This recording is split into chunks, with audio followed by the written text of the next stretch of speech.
una sa lahat. Delikado ito. Malamang nagmumurahan ng dalawa na to eh. Dalawang trailer truck sa NLEX naggigit-gitan hanggang sa umantong na yan sa banggaan. Abon! Kung nasobrahan siya ng ano. Durog. Ang buong detalye kaugnay niyan, abangan! Magandang hapon, Pilipinas. Kasama ang buong puwersa ng News 5. Ito ang Frontline Pilipinas Weekend! Aktor na si Andrew Mulak na biktima ng basag kotse sa Quezon City. Suspect na nakuhanan ng 5 kilong shabu sa Zamboanga City, nasa pool sa livestream ang pagtakas. Dalawang Filipino-American at isa pang estudyante ng University of the Philippines kumpirmadong kabilang sa mga nasawi sa engkwentro sa Negros Occidental. US President Donald Trump at First Lady Melania nagulantang nang bigla raw may mamaril sa White House. At sa showbiz, A Secret in Prague ni na Andre Brillantes at Enrique Hill, first episode pa lang, may pasabog na agad na kiss! Lumapit, kalimutan natin, bukas na sasabi.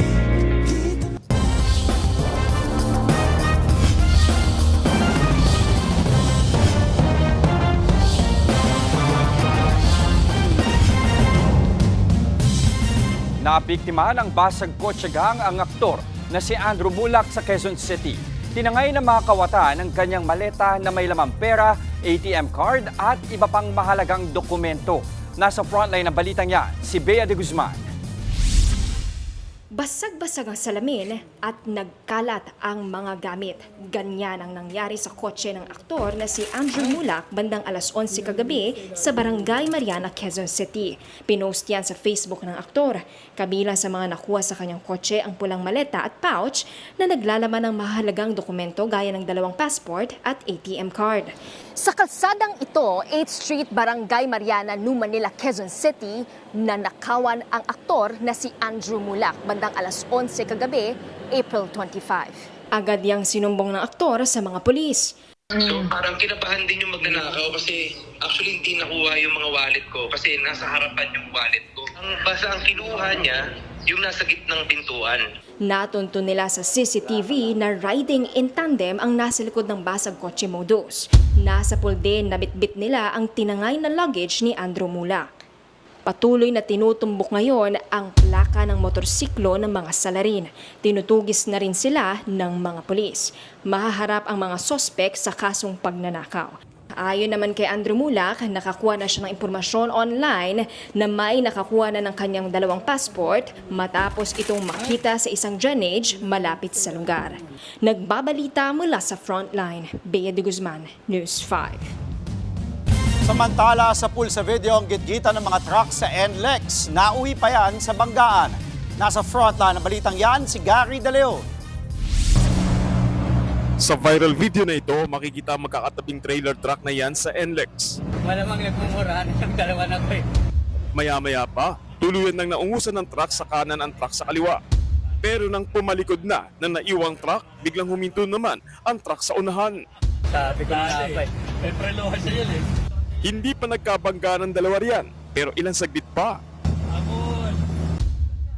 Hanggang sa tuluyan ng sumalpok ang truck. Nasobrahan siya ng ano.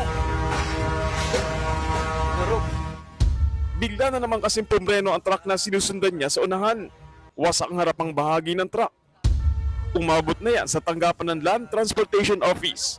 Naglabas ang ahensya ng show cause order laban sa may-ari at driver ng trailer truck na sinadya umanong huminto sa gitna ng highway. Pinagpapaliwanag ng LTO ang driver sa mga paratang na reckless driving at improper person to operate a motor vehicle. Sinuspindi na rin ng 70 araw ang kanyang lisensya habang iniimbestigahan ng insidente. Nakatakda siya magpaliwanag si Miyerkules, April 29. Nagbabalita mula sa Frontline, Gary De Leon, News 5. Naaresto sa buy-bust operation ang isang lalaki na nakuhanan ng milyong-milyong pisong halaga ng shabu nang mag-livestream ang kapitan ng barangay saktong nakita ang aktwal na pagtakas ng suspect na nagtago sa Talahiban. Yan at iba pa sa Frontline Report na ito. Tiklo na sana at dadalhin na lang sa police station ang lalaking ito sa barangay Culyanan, Zamboanga City. Ang jeepney dispatcher na si alias Randy, nakitaan kasi ng 5 kilo ng hinihinalang shabu sa buy-bust operation. Pero bigla siyang tumakas at nasa pool pa sa Facebook live stream ng kapitan ng barangay. Agad-agad naman siyang hinabol ng mga pulis. Nang tumakbo siya papunta sa Talahiban. Madilim ang lugar at malalim din ang pinagtalunan ng suspect. Pero dahil napusasan na, nahirapan na siyang makalayo. Na-corner siyang nagtatago sa mga damo at inakay-akay ng mga pulis pabalik sa kalsada. Nakumpiska sa kanya ang drogang aabot sa 34 million pesos ang halaga. Kulong siya ngayon at nahaharap sa kaukulang kaso. Ilang oras bago ang insidenteng yan, una nang nahuli sa isa pang buy-bust operation ang 2 high-value target sa barangay Kabatangan.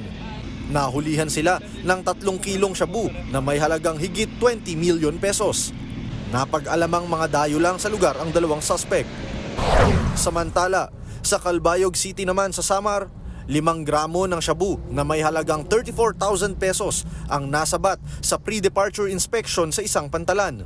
Unang nasita ang kahina-hinalang parcel mula sa kapitan ng isang bangka na papunta sanang Santo Niño Island. At nang inspeksyonin ng K9 dog, tumambad sa mga pulis ang shabu sa parcel na nasa loob ng wheelhouse. Itinurn over na sa PNP Drug Enforcement Group ang mga droga. Nagbabalita mula sa Frontline, Ian Suyu, News 5. Galawang Spider-Man ang isang akyat bahay sa Taytay Rizal. Ang suspect, nagnakaw na nga ng pera, abay, nagawa pang mamili ng tatangaying delata. Nasa frontline ng balitang yan, si Ian Suyu. Ibinulsa ng lalaking naka-surgical mask ang kanyang cellphone. Saka biglang nag-ala Spider-Man sa pag-akyat ng kahoy na hagdan ng isang bahay sa Taytay Rizal. Ang lalaki, abay kawatan pala. Bago ang mala superhero niyang galawan, una na siyang nagmamasid sa loob ng compound. Siniguro ng lalaki na walang tao bago na siya nagkasa ng masamang balak. Hindi na nakita sa video pero nakuha ng kawatan ang 15,000 pesos na cash at mga delatang stock sa bahay. Hindi rin daw ito natakot kahit may nakapaskil ng warning sign sa mismong bahay. Tingin nila, sa bubong na rin umexit ang lalaki. Nai-report na sa kapulisan ng pagnanakaw habang patuloy na inaalam ang pagkakakilanlan ng kawatan at kung residente ba ito sa lugar. Nagbabalita mula sa Frontline, Ian Suyu, News 5. Pinaimbestigahan sa kamera ang umano'y engkwentro sa Toboso, Negros Occidental na pag-alaman ding 2 sa mga namatay ay Filipino-American. Bukod sa kanila, isa pang UP student ang kumpirmadong nasawi. Narito ang Frontline Report. Sa 19 na nasawi sa engkwentro sa Toboso, Negros Occidental, napag-alamang 2 sa kanila ay Amerikano. Sa isang pahayag, kinilala ng National Task Force to End Local Communist Armed Conflict ang 2 bilang sina Lyle Frijoles at Kay Dana Rene Sorem. Ayon sa grupo, dumating sa bansa ang 2 nito lang Marso. Konektado raw si Frijoles sa Anakbayan, USA simula pa 2012. Pero ayon sa grupong bayan, immersions o pakikisalamuha sa mga mahihirap na magsasaka at pamilya sa Toboso ang pakay ng 2 Filipino-American. Sa kabila niyan, ikinababahala pa rin ng NTF-ELCAC ang insidente. Nagbabala rin sila sa mga Pilipino abroad na maging mapanuri sa pagsali sa mga aktibidad na maaaring maglagay sa kanila sa panganib. Bukod sa 2 PhilAm, isa pang estudyante ng University of the Philippines Diliman na si Maureen Santuyo ang kabilang sa mga nasawi. Una nang inamin ng NPA na nasawi ang ilan nilang miyembro sa engkwentro. Pero sibilyan at hindi raw armado ang 2 pang biktima na sina Alaysa Alano, estudyante ng UP Diliman at community journalist na si RJ Ledesma. Kaliwat ka ng protesta na rin ang idinaos para ipanawagan ng hustisya. Wala namang naipaulat na nasawi sa militar. Pero nanindigan ng AFP na lehitimong engkwentro ang nangyari. Sa kabila niyan, maghahain daw ng resolusyon si mamamayang Liberal Party List Representative Leila De Lima para paimbestigahan ito sa Kamara. Bagamat suportado raw ni De Lima ang hangad na katahimikan ng militar, Hindi raw niya kukonsintihin ang karahasan at paglabag sa karapatang pantao. Hinimok din ni ACT Teachers Party List Representative Antonio Tino ang House Committee on Human Rights na siyasatin ang insidente. Lumalabas ngayon na marami rito ang mga civilian. No? In other words, hindi ito yung purely military encounter. No? Kahit pa sabihin legitimate operation ito ng militar, ay meron pa rin rules na dapat sundin. Hindi pwede yung indiscriminate killing na nandadamay sa mga non-combatant o mga civilian. Nagbabalita mula sa Frontline, Maylin Valencia, News 5. Pinaiimbestigahan ng PNP ang insidente ng pagkamatay ng 5 preso matapos madisgrasya ang sinasakyan nilang police mobile sa Payatas, Quezon City. Ipinag-utos ni PNP Chief Jose Melencio Nartates na itabi ang mga ebidensya para sa investigasyon. Nauna nang naaresto ang driver ng police mobile. Base sa unang investigasyon, pumutok ang gulong ng mobil kaya sumalpok ito sa pader. Pero duda dyan ang pamilya ng mga nasawing preso. Sa ngayon, nasa ospital ang isa pang presong sugatan, pati na ang 4 pang pulis. Trahedya ang sinapit ng mga treasure hunters sa Panabo City, Davao del Norte. Natrap sila sa tunnel. 2 ang patay habang 3 ang nawawala. Narito ang Frontline report. Stop, stop, stop, stop, stop, stop! Stop, stop! Gamit ang lubid, maingat na sinuong ng mga rescuers ng Bureau of Fire Protection ang masikip na tunnel na ito sa Panabo City, Davao del Norte. Stop, stop, stop! Natrap kasi sa tunnel ang 5 lalaki na pinaniniwala ang nag-treasure hunting. 270 feet ang lalim nito, kaya lubhang delikado ang operasyon. 2 bangkay na ang na-recover sa magkahiwalay na retrieval operations mula nang nai-report ang insidente Huwebes ng hapon. Kinilala ang mga nasawi na sina Rodolfo Maputol at Patriarca Pepe, parehong 59 anyos. 3 pa ang pinaniniwala ang natrap sa loob ng tunnel. Bukod sa makipot at malalim na daan, na-detect din ng mga rescuer ang mapanganib na gas na ammonia at carbon monoxide sa loob ng tunnel. Kaya naman nagpasya ang mga otoridad na itigil muna ang retrieval operations. Sir, ihal ko, sir! Ihal ko, sir! Ihal ko! Patuloy naman ang pakikipag-ugnayan ng lokal na pamahalaan ng Panabo at BFP sa pamilya ng mga biktima. Nagbabalita mula sa Frontline, Sailin de la Cruz, News 5.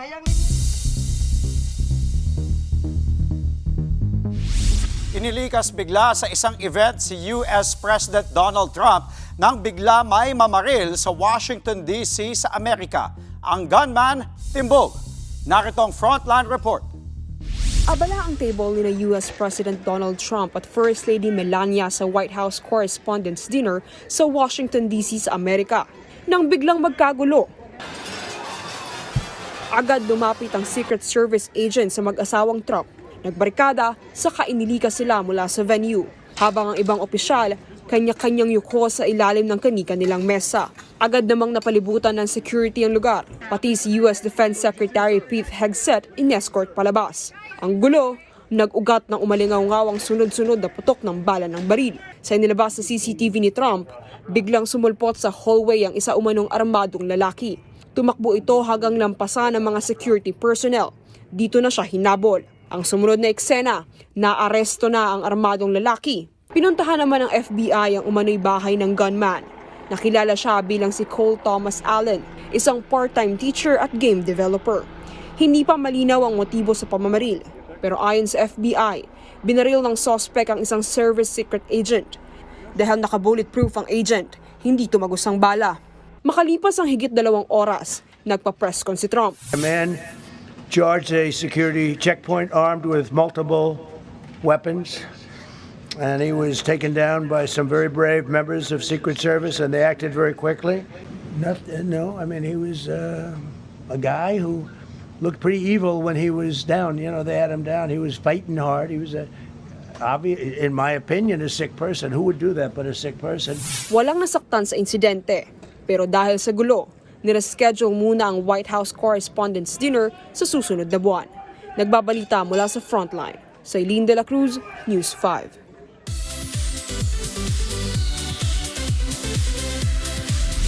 Pasok na sa Grand Finals ng Britain's Got Talent ang Pinoy singer na si Mati Hunyosa. Nakasecure kasi siya ng isa pang golden buzzer sa semi-finals. So if I don't press my golden buzzer, what happens? But I said, I'm not giving it to the audience.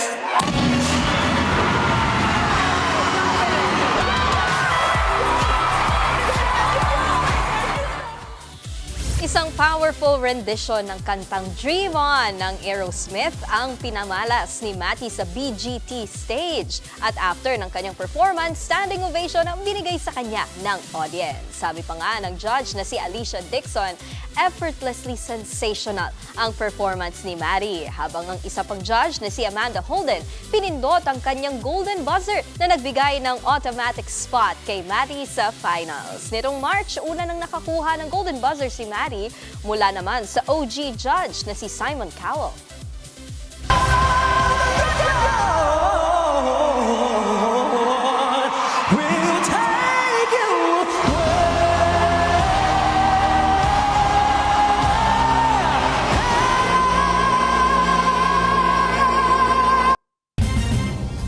Susunod, nang dahil daw sa nawawalang cellphone, lalaki sa biliran, sinunog ang kanyang bahay. Damay ang siyam na iba pa.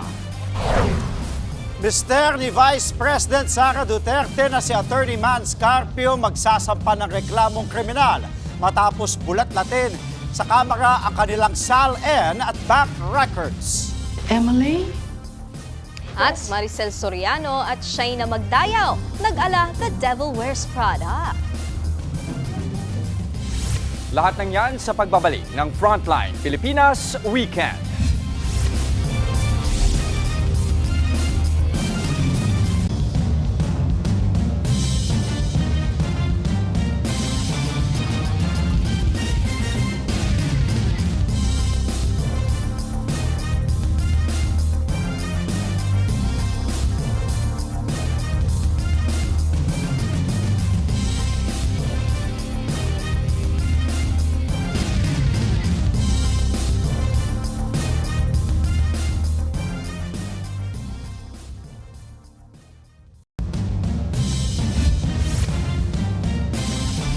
Nang dahil umano sa hindi mahanap na cellphone, sinunog ng isang lalaki ang kanyang bahay sa Biliran. Pati mga katabing bahay nadamay. Nasa frontline ng balitang yan, si Gary De Leon. Sumisigaw ang mga residente habang inaapula ang apoy sa barangay Larasabal sa Naval, Biliran. Tinupok dito ang mga bahay na gawa sa light materials. Ang sunog sinadya raw. Based sa investigation, yung mga witness para may nakakita sila na sinadya talaga. Base sa witnesses, parang mayroong isang doon na katabi niya na nakarinig siya na susunugin yung bahay. Sinunog umano ng isa sa mga residente ang kanyang bahay dahil lang sa nawawala niyang cellphone. Narinig pa nga raw ng isang testigo na sumisigaw ang suspect ang Happy New Year saka umalis sa nasusunog na lugar. 10 bahay ang natupok, umabot sa 442,500 pesos ang halaga ng pinsala. Agad namang nagsagawa ng hot pursuit operation ng mga pulis kaya agad naaresto ang suspect. Inaalam pa ang kanyang motibo sa krimen. Mahaharap ang suspect sa reklamong arson.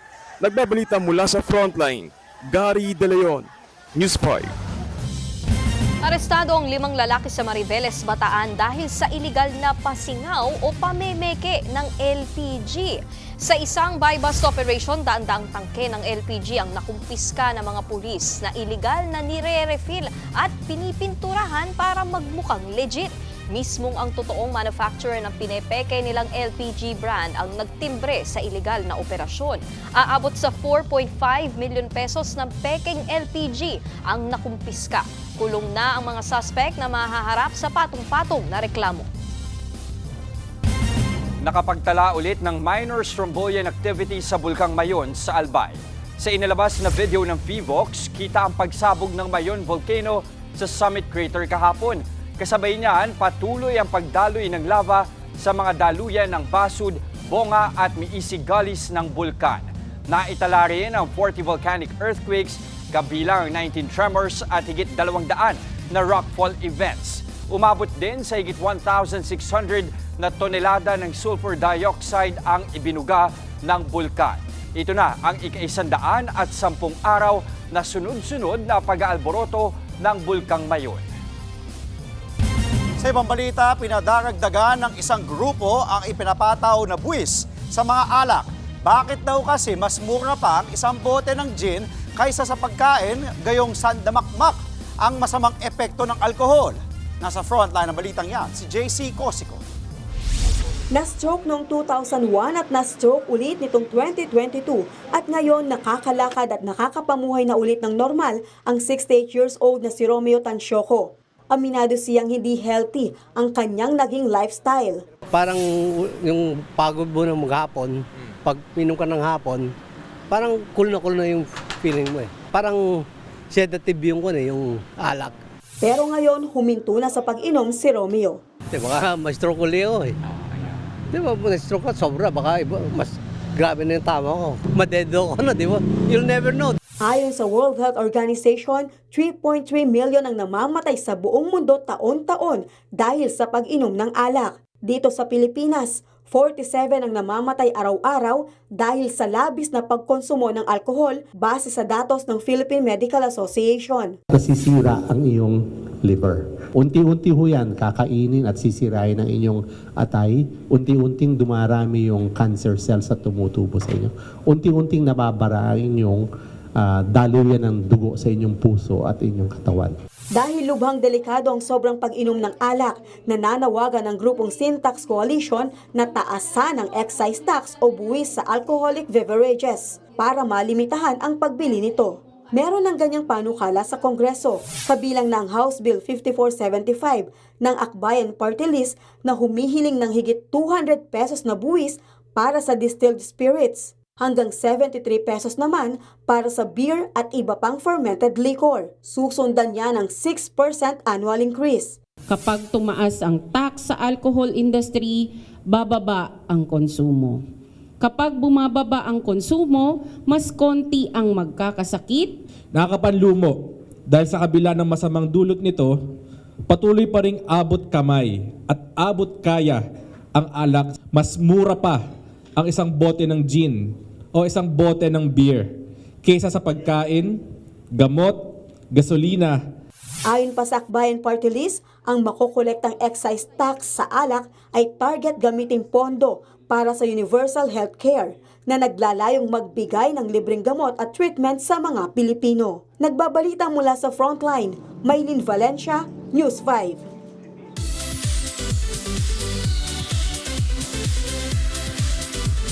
Nakipagtsikahan si my best friend Eman Star, siya na magdayaw sa Diamond Star na si Maricel Soriano. Sa Itbulaga naman, may pahint si Shaina kung sino si Eman. Nasa frontline ng balitang yan, si entertainment correspondent Von Belinario.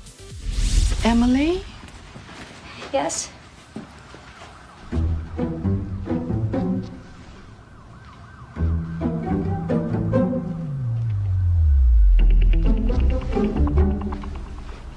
That's all. Malaan Hathaway ang atake ng my best friend Eman Star na si Shaina magdayaw. Habang si Diamond Star Maricel Soriano naman ay ala Meryl Streep. Pero sa tunay na buhay, inay-inaya ni Shaina si Maricel. Speaking of ina, sa guesting ni Shaina sa The Maricel Soriano Channel, na-share niya na happy siyang muling makasama ang kanyang tanging ina na si Ay de las Alas sa bago niyang proyekto na My Best Friend Eman na mapapanood na bukas dito sa TV5. When they told me na she was going to be a part of it also, I said, isa yun sa mga nagpayes sa akin. Si Seven, napa-throwback pa nga sa mga eksena with Miss Ay. Parang na-miss namin na magkasama. Na-miss namin ng umaarte together. Merong unspoken bond because of our experience together. Binisita rin ni Shaina ang Dabber Cats. Dito, nagpa-hint siya kung sino si Eman. Ayan na! Ayan na, tinilipin mo natin. Eto na, hinihintay natin. Sa kanya po manggagaling. Kasi si Eman, lagi nating kasamang lahat. Hala? Eman? Malamang. Hindi niya tayo iniiwan kapag ka may problema. Doon sa artista na gumanap na si Eman, ang masasabi ko lang po ay kinilig ako nung malaman ko na nag-yes po siya sa aming humble show. Simula bukas sa Primetime Todo Max, huwag palampasin ang back-to-back na A Secret in Prague at My Best Friend Eman pagkatapos ng Frontline Pilipinas.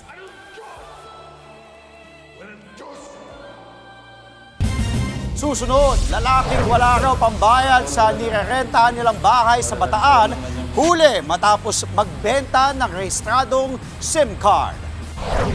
Lalaki na bagsakan ng lupa at nalibing ng buhay habang nagtatrabaho.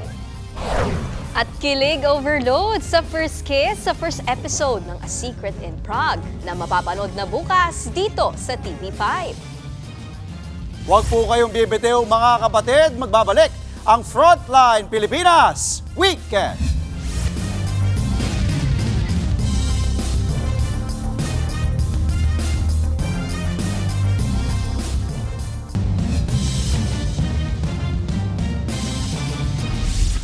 Nahulog at sumalpok ang pampasaherong bus sa isang bahay sa Libmanan, Camarines Sur.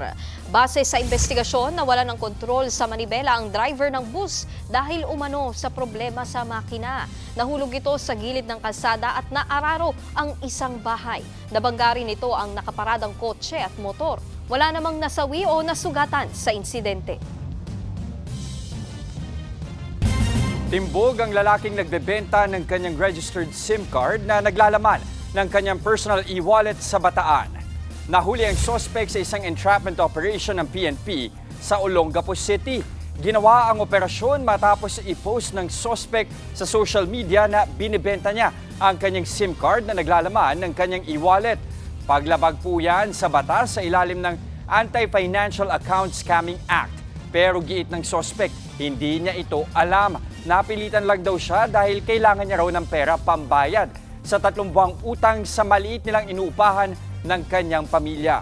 Hindi rin daw sapat ang kita niya bilang tricycle driver at dahil na rin sa taas ng presyo ng gasolina. Nasa kustodiya na ng mga pulis ang suspect na maharap sa reklamo. Na-event ko lang po yung GCash account ko para lang po kami may makain tsaka pang-uupa lang po sa bahay. Tsaka solo parent po ako. Kaya talagang kahit ano po magagawin ko para lang mapakain yung mga anak ko. Sa ating pong mga kababayan, isa lamang pong paalala na pinagbabawal po ng ating batas ang pagbebenta ng ating mga personal financial accounts. May kaukulan po itong parusa na minimum of 6 years and 1 day up to 12 years.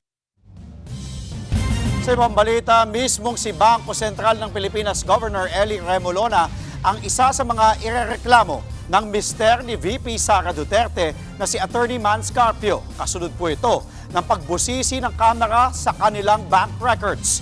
Pero may buwelta agad dyan ang ilang kongresista. Aniya sa frontline sa balita si Bril Montalvo ng News 5, Mindanao. Matapos bulat-latin sa Kamara ang kanilang SALN at bank records, nakatakdang maghain ng reklamong kriminal bukas si Atty. Manasseh Carpio, ang mister ni Vice President Sara Duterte.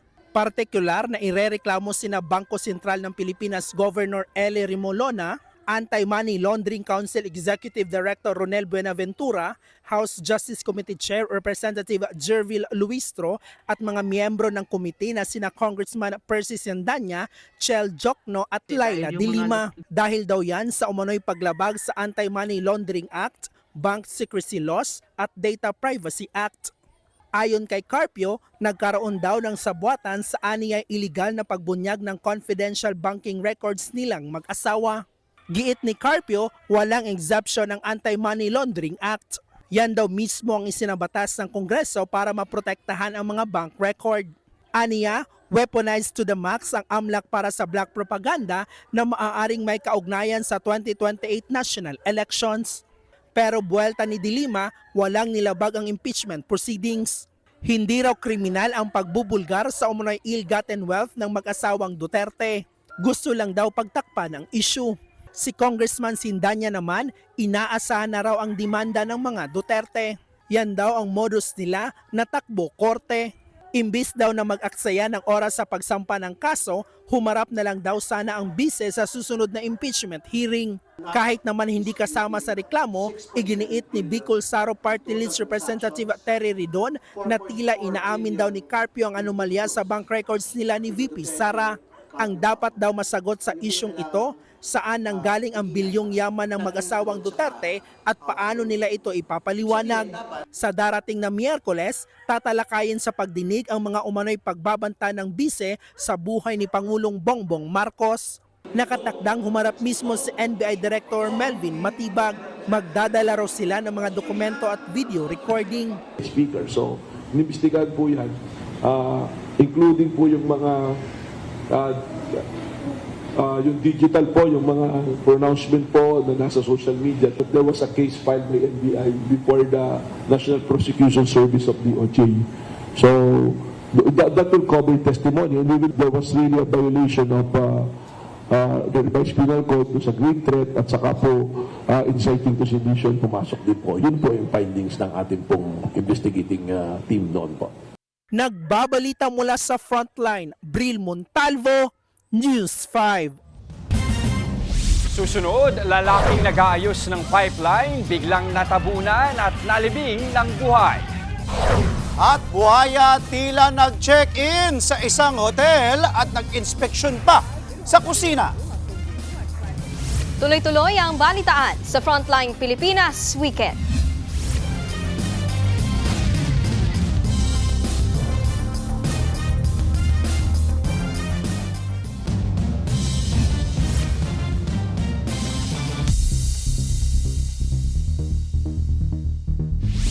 Sa pool sa video, ang pag-alagalang buwaya sa isang hotel sa Zimbabwe na aktuhan pang sumasampa ang hayop sa counter ng kusina. Nakunan daw yan madaling araw kaya wala pang tao. Kaya naman nagdumating ang empleyado, abay nagulantang siya sa buwaya. Agad tumawag ng rescue team. Hinuli ang buwaya saka pinakawalan sa ilog. Ayon sa mga otoridad, malapit lang ang naturang hotel sa ilog kaya nakarating doon ang buwaya. Tila nalibing ng buhay ang isang trabahador nang matabunan siya ng lupa habang nagtatrabaho sa India. Sa video, inaayos po ng lalaki ang pipe leak nang biglang gumuho ang lupa. To the rescue ang kanyang mga kasamahan. Pero dahil malambot ang lupa, naging pahirapan ang pag-ahon sa biktima. Ginamitan pa yan ng excavator pero hirap pa rin kunin ang trabahador. Dinala pa siya sa ospital pero idineklarang dead on arrival. Pinaiimbestigahan na ang insidente at kung may pagkukulang ba ang construction company.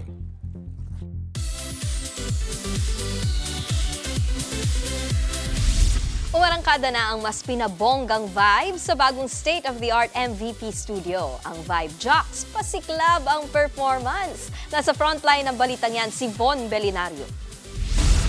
Mas pinabongga ang fan-powered OPM countdown show ng Pilipinas sa bago nitong tahanan. Bigger venue, bigger stage ang major vibe party sa MVP studio. Ang state-of-the-art broadcast studio, sinabayan pa ng buena manong astig performances ng mga Vibe Jocks at Gen Vs ng Vibe. Unang ratsyada pa lang, pinasiklaban na kaagad ng mga kapatid ang Francis M. Songs with special guest Elmo Magalona. Chilly rendition naman ang hatid ni Dylan Minoy sa version ng Batang Bata Ka Pa ng Sugar Free, originally sung by Apo Hiking Society. But wait, there's more! Dumagungdong ang buong MVP studio sa OPM hip-hop legend na Salbakuta sa OG Vibe. Sa Vibe main stage, hugot performance ng hatid ang handog ng The Ones. Habang harana feels ang atake ni Earl Agustin sa Pag-ibig ng Ikaw at Ako. Todo performance ang Lily with top chart hit nilang Tama Mali. Napa-reminisce pa sila sa pagbabalik sa Vibe stage. Ika lang, kami yung unang banda na tumugtog sa main Vibe dati before. And now, isa kami sa mga unang banda na tumugtog dito sa MVP studio. Yes, Bumisita rin ang cast ng primetime pasiklab ng TV5 na A Secret in Prague at My Best Friend Eman. Nakisaya sa Vibe ang mga big boss sa pangunguna ni MediaQuest President and CEO Ricky Vargas, TV5 President Guido R. Sabaliero, Signal First Vice President Shena Olaso at iba pang kapatid big boss. Kahit malayo, nagpaabot naman ng special message si Chairman Manny V. Pangilinan. Ligaya Bati from Singapore. And congratulations to the team that built your new studio. Very impressive. Your show is very good tonight. Napapanood ang Vibe araw-araw sa TV5. Nagbabalita mula sa Frontline. Von Belinario, News 5. Susunod, Gen Z Queen Andrea Brillantes at Ultimate Leading Man Enrique Hill nagsabog ng kilig sa unang episode ng A Secret in Prague. Tuloy-tuloy ang balitaan sa Frontline Pilipinas Weekend.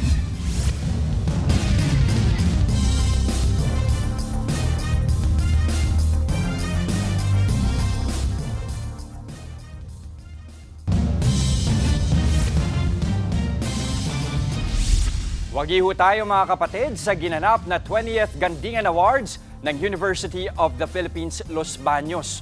Kabilang sa pinarangalan si Frontline Pilipinas anchor Cheryl Cosim para sa Gandingan ng Kababaihan para sa programang Sagot Kita.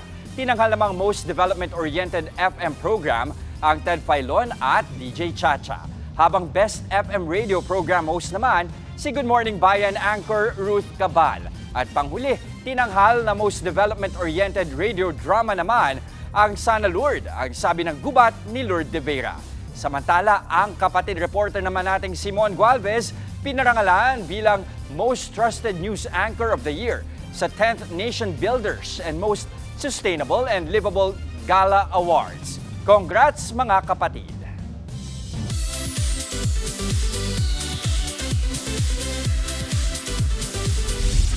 First episode pa lang, may pa-first kiss na agad ang tambalang Andrea Brillantes at Enrique Hill sa Secret in Prague. Pero ito pa, si Andrea na-intimidate daw sa isa sa cast member ng kapatid serye na may pagka-suplado. Nasa frontline ng balitang yan, si entertainment correspondent Von Belinario. Nagsimula sa seryosong usapan, maging mabuting tao man lang siguro. Katulad mo. Diba? Hanggang sa seryosong kiss.